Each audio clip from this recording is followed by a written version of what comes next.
High winds cause havoc around the Magic Valley. I'm your Twin Falls neighborhood reporter Lori in Nettleton, south of Twin Falls, where two children were injured by falling tree limbs while waiting for the school bus. The sheriff's office says the children, both under the age of 10, were outside waiting for the school bus when the tree landed on them, also taking down power lines just before 7 a.m. Despite strong winds, Air St. Luke's was able to land near the scene and flew one child to St. Luke's Magic Valley. The other child was transported by ambulance. An older sibling was also present, but uninjured. Just after 9:45 Wednesday morning, the National Weather Service reported a maximum wind speed of 68 miles per hour in Twin Falls. The sheriff's office reported a high volume of calls throughout the day for downed trees, downed power lines, and vehicle rollovers. I spotted two semi-rollovers on Highway 93 just after 10 a.m. Wind gusts, those are really the ones that nail you to the wall.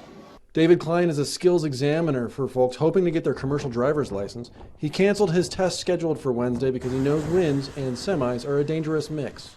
They're just great big sails, especially when they've got a light load on. It's just holding on to a big sheet and see what happens in this wind. It's not going to be fun. Wind wasn't the only concern.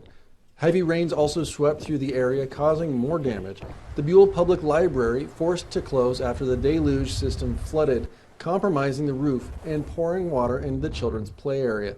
The library will be closed indefinitely while they assess the damage. I'm your Twin Falls neighborhood reporter Lori in Nettleton, Idaho News 6.